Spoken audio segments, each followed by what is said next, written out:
8.15가 다가오고 있습니다. 여러분 흑백 영상으로 다 보셨을 것입니다. 8.15 해방 때 온 백성이 뛰어나와가지고 길길이 뛰면서 해방에 대해서 감사하고 감격했습니다. 그러나 그 기쁨이 얼마 가지 않았습니다. 그리고 서로 대한민국 국민들끼리 좌우로 나뉘어졌습니다. 동서로 나누어졌습니다. 그리고 치열하게 진영 싸움을 지금까지 하고 있습니다. 하나님이 보호하사 우리나라 만세가 아니면 우리나라는 벌써 세상에서 후진국으로 다시 돌아갈 확률이 엄청 많은 갈등의 나라입니다. 전 세계 240여 개의 나라 중에 갈등 지수가 최고치의 나라가 어느 나라냐면 부끄럽지만은 우리나라입니다. 대한민국입니다. 무슨 근거로? 국민 GDP의 약 27%가 갈등을 해결하기 위해서 사용하는 나라가 우리나라이기 때문인 것입니다. 왜 그렇게 되었을까? 그렇게 갈망했던 것들이 성취되었는데 우리에게는 그 후에 생각보다 많은 원망과 갈등과 비판과 저주 속에 살아가는 가정 혹은 사회, 국가의 모습을 보면서 한 번쯤 출애굽 이후에 이스라엘 백성들의 모습을 출애굽기 16장 9절에서 살펴보시면 좋겠습니다. 우리 한번 다 같이 봉독합니다. 모세가 또 아론에게 이르되 이스라엘 자손의 온 회중에게 말하기를 여호와께서 가까이 나오라. 여호와께서 너희의 원망함을 들으셨느니라 하라. 아멘. 이것이 출애굽하면서 몇몇 무리가 원망과 불평을 지도자와 하나님께 한 것이 아닙니다. 16장 9절 말씀에 보면 온 회중이 코로나19처럼 원망과 불평과 후회가 온 백성에게 귀신이 강하게 역사했는지 강하게 임재해버린 것입니다.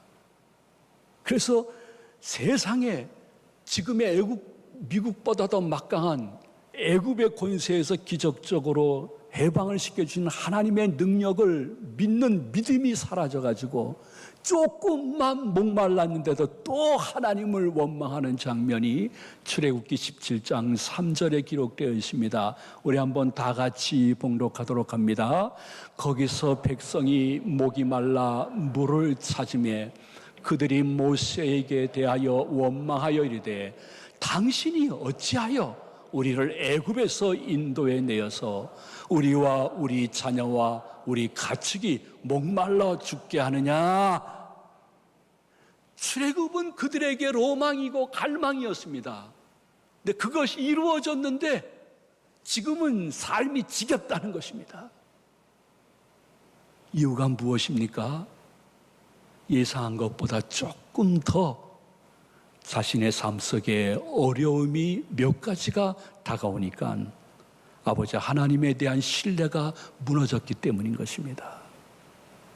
분명코 아버지 하나님은 성경 전체를 통해서 가르쳐주는 진리가 있는데 기쁨과 감격은 슬픔이라는 연단 그 뒤에 온다는 사실, 그거를 깜빡하고 출애굽의 은혜를 주신 하나님이 이 정도 목마른 것, 배고픈 것을 넉넉히 해결해 줄 것에 대한 믿음이 상실되어지니 하나님의 선민의 입속에서 불평과 불만과 비판과 저주의 말이 계속 지도자와 하나님께 올려진 이 모습을 보면서 하나님이 그 소리를 들으시고 그 모습을 보셨다는 것입니다. 그 결과로 그들은 출애굽 초기에 하나님께 사랑의 채찍을 한번 크게 맞는 장면이 성경에 기록되어 있습니다. 사랑하는 성도 여러분, 그리고 시청하시는 영상 예배 드리는 제 가족 여러분과 전국에 계신 여러분, 여러분들은 어떠신지요? 한번 자신 한번 말씀이라는 거울을 통해서 뒤돌아봤으면 참 좋겠습니다. 아니, 나는 어떤지.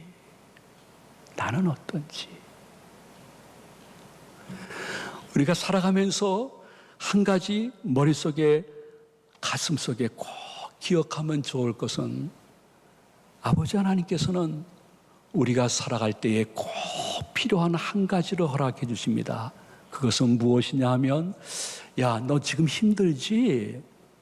근데 한번 내가 너를 강한 손과 편팔로 강하게 붙잡아주고 인도해주고 회복시켜줬던 그때를 한번 기억해보지 않을래? 지금 힘든 거에 너무 집착하지 말고 지난날 피할 길 주었던 나를 한번 기억해보지 않을래? 기억하라! 신명기 5장 15절 말씀, 주님의 음성을 우리 다 같이 받도록 하겠습니다. 다 같이 봉독합니다. 너는 기억하라. 내가 애굽 땅에서 종이 되었더니 내가 하나님 여호와가 강한 손과 편팔로 거기서 너를 인도하여 내었나니 그러므로 내 하나님 여호와가 내게 명령하여 안식일을 지키라 하느니라. 아멘.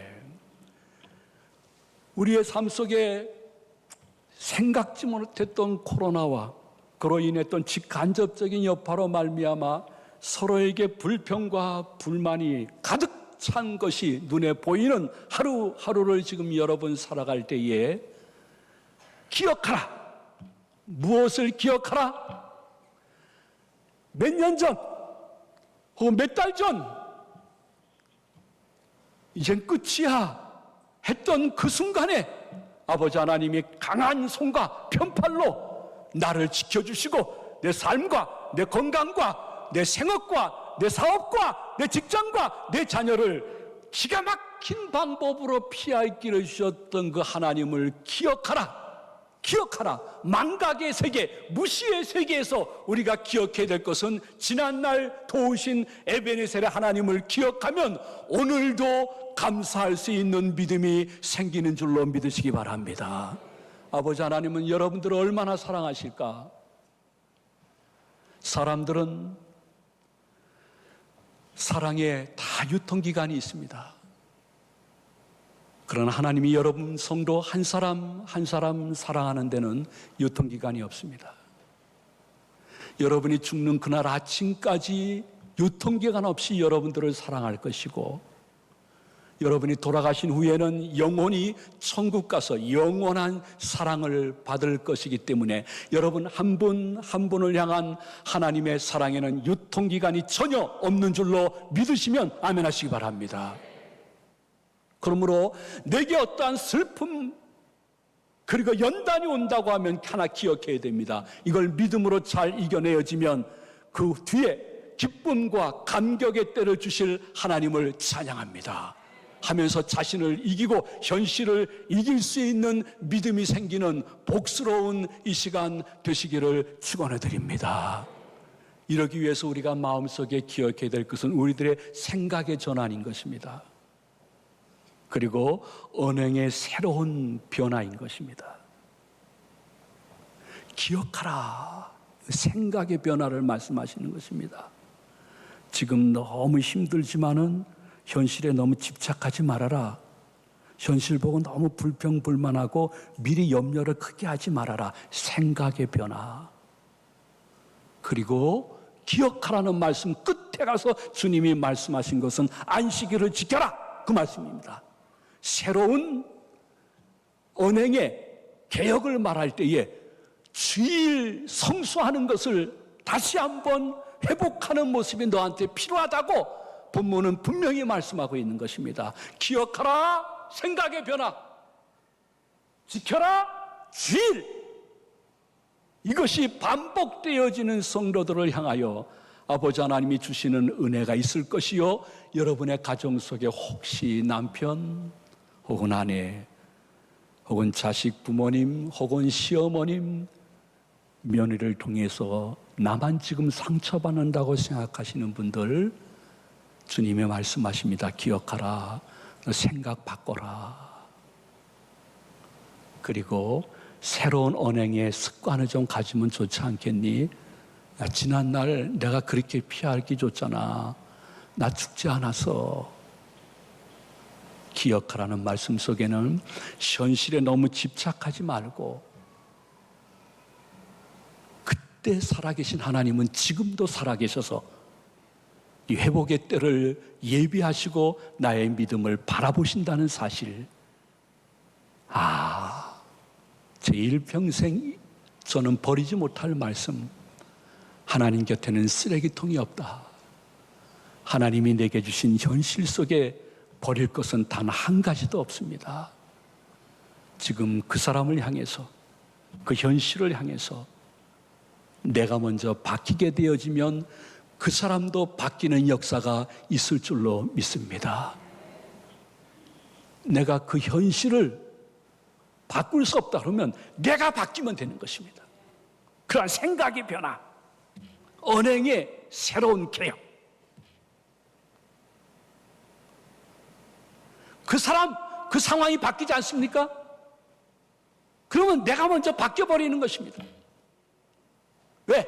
아버지 하나님은 슬픔 그 뒤에 기쁨을 주시는 분이시여, 나를 향한 사랑에는 유통기간이 없음을 기억하면서 내가 바뀌어서 너와 우리를 바꿀 수 있는 사람들이 복의 근원이여 요셉의 창고여 샘 곁에 심기운 나무인 성도님들, 여러분 한 사람 한 사람인 줄로 믿으시기를 바랍니다. 내가 바뀐다 먼저. 그래, 내가 먼저 바뀔게. 이것이 얼마나 중요하냐 하면, 주님 우리들에게, 우리 마음속에는 그 누구나 다 삶의 균형추가 있다고 말씀을 해주십니다. 저 포함해 여러분 한 사람 한 사람 마음속에는 다 삶의 균형추가 있습니다. 그래서 어떤 때는 이 원망과 불평을 현실을 보면서 하게 하는 추가 막 움직입니다. 이렇게 움직일 때에 아니야, 그것도 다 주님이 주신 거야. 버릴 거 없어. 내가 깨닫고 더 주님께 가까이 가면 주님이 회복과 감사와 간증의 추를 또 움직여 주셔서 내 삶이 균형을 이룰 줄로 믿습니다. 하는 분들을 주님이 찾으시고 주일날 이곳에 여러분 한 사람 한 사람을 부르신 것입니다. 이 삶의 균형추가 얼마나 성경적이냐 하면, 주님은 말씀하시기를, 야, 슬픔, 기쁨, 어려움, 고통, 그리고 회복 다 나는 결국 합력해서 선을 이룰 수 있는 능력이 있는 하나님이야 하시면서 로마서 8장 28절에 이렇게 말씀하고 있습니다. 우리 한번 다 같이 봉독합니다. 우리가 알거니와 하나님을 사랑하는 자 곧 그의 뜻대로 부르심을 입은 자들에게는 모든 것이 합력하여 선을 이루느니라. 아멘. 주어진 사랑과 그 현실 속에 힘들 때 모든 것을 합력해서 선을 이루실 하나님을 기대하면서 원망과 불평의 추만 움직이게 하지 말고 회복해 주실 그분을 바라보는 믿음의 추와 감사와 기도와 간증의 추도 같이 움직이게 되어지면 어느 날 내 생각과 삶의 추가 균형을 이루게 되어집니다. 그러면서 사람과 상황은 바뀌지 않았는데 내가 먼저 바뀌어서 불평보다는 감사가 나오고요, 비난보다는 격려가 나옵니다. 때로는 슬픔이 기쁨이 되어지고 원망이 희망이 되어지는 역사가 어디에서부터 시작되어지느냐? 우리들의 마음에서부터 시작되어지는데 내 자신이 먼저 바뀌어야 되는 것입니다. 지금 필요한 것은 나만 보는 것이 아니에요. 내 상대방, 그 사람, 그 현실을 향한 생각의 변화, 그리고 언행의 새로운 변화, 그것을 성령님이 요구하시고 그것이 최고의 문제 해결점인 것을 알려주는 것은, 저는 각 모든 부서의 상황을 그냥 서면으로밖에 받지 못합니다. 우리 교육자들은 정직하게 서면으로 보고해 주십니다.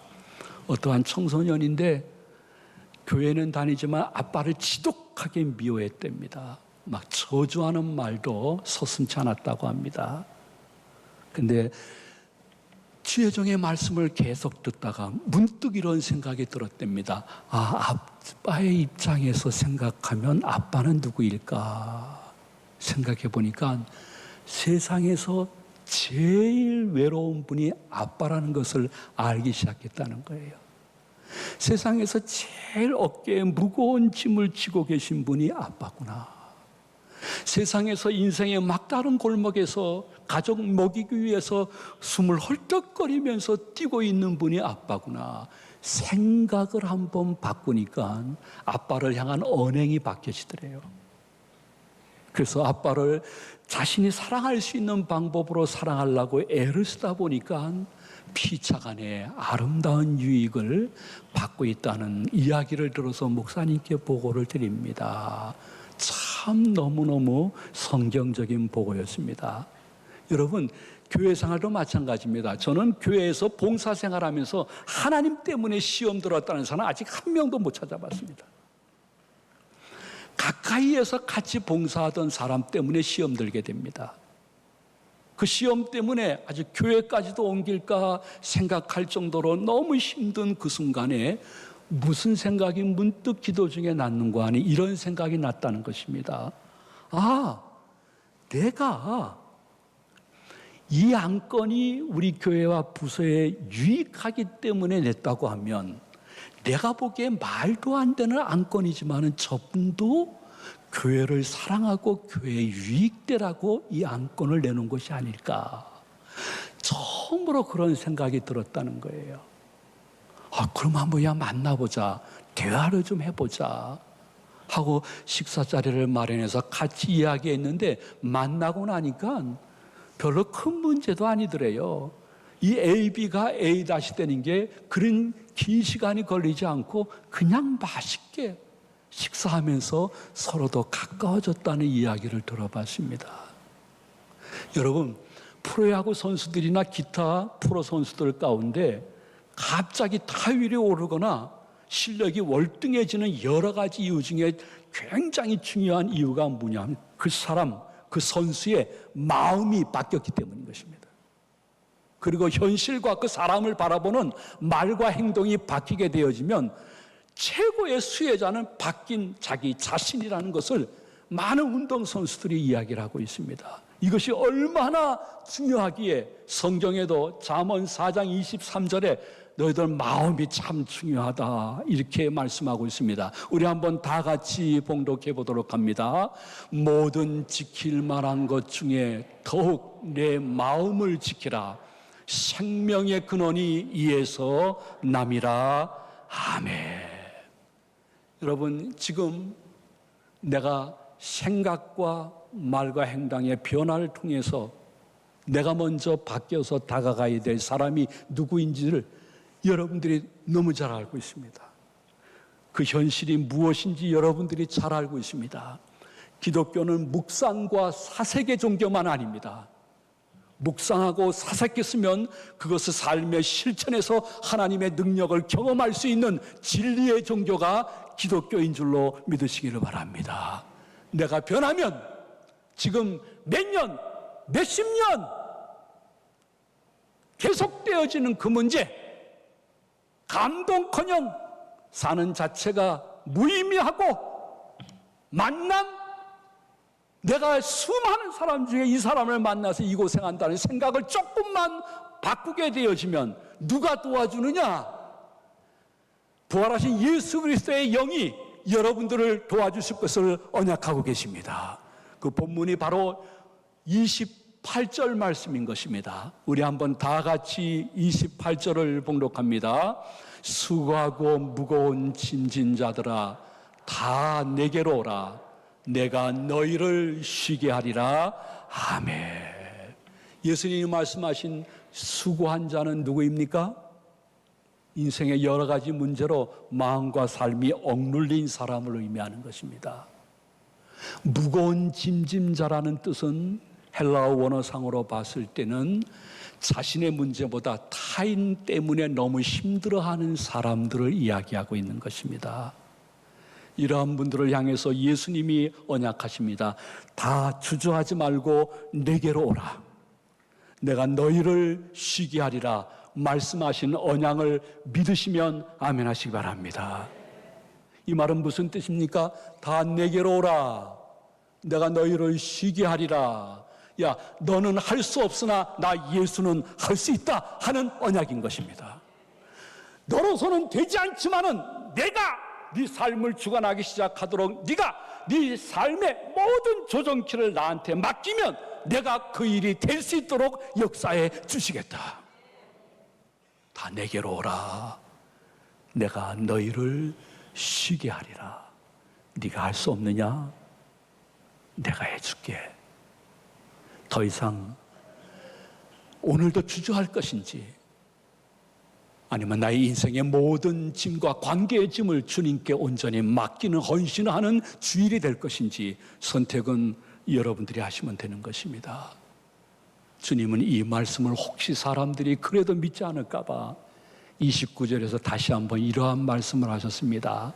우리 다 같이 봉독하도록 합니다. 나는 마음이 온유하고 겸손하니 나의 멍에를 메고 내게 배우라. 그리하면 너희 마음이 쉼을 얻으리니. 아멘. 예수님이 본인을 소개합니다. 나는 마음이 온유하고 겸손하다. 이것은 예수님이 착한 성품을 가졌다는 말보다 더 깊은 뜻이 있습니다. 예수님이 자신을 소개할 때에 여러분 한 사람 한 사람에게 나는 마음이 온유하고 겸손하다 하는 이 말씀은 예수님의 성육신과 십자가에서의 대속의 죽음을 바라볼 때에 나는 네 고통을 너무 잘 안다 하는 뜻입니다. 나는 너의 아픔을 너무 잘 알고 있다. 그리고 너의 고통과 너의 아픔을 내가 대신 질 마음이 있다. 그러다가 내가 상처를 받더라도 책임을 너한테 돌릴 마음은 전혀 없다.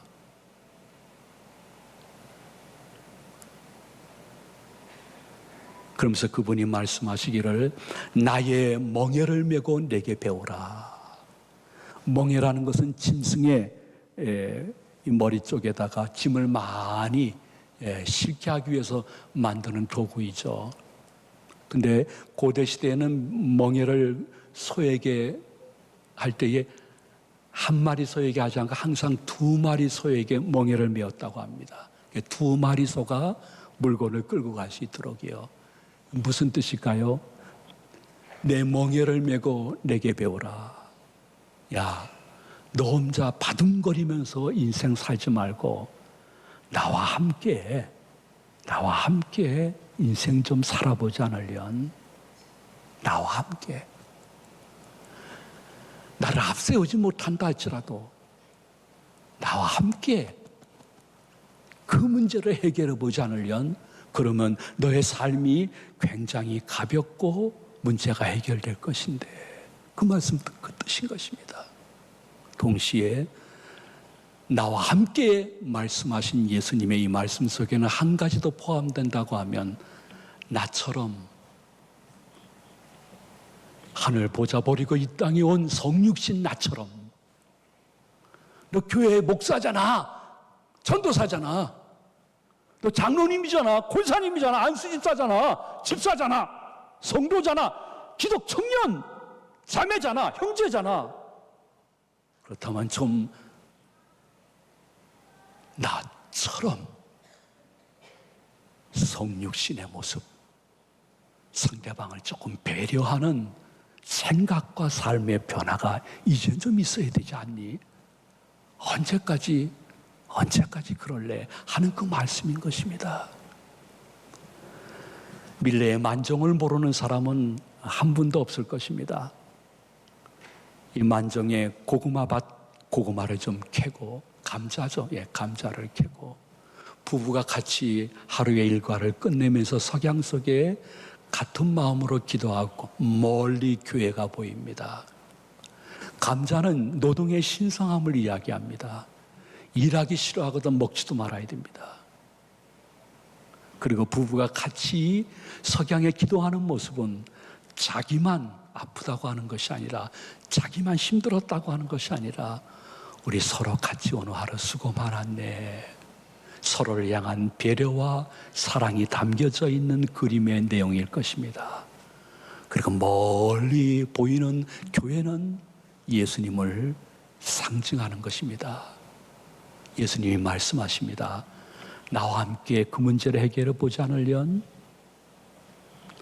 나처럼 먼저 내가 변하면 최도의 수혜자는 네가 될 텐데, 너 주일날 교회 나오잖아. 이 우중에 주님의 말씀 속에 그 사람, 그 상황이 생각나면 잘 적응했다가 다음 주에 올라올 때에 자그마한 간증이라도 갖고 올라오며, 어떤 분은 감사해서 감사한금 가지고 올라올 수 있는 체험적인 한 주간이 되어지기를 말씀을 준비해 주신 예수님의 이름으로 축원해 드립니다. 축복합니다.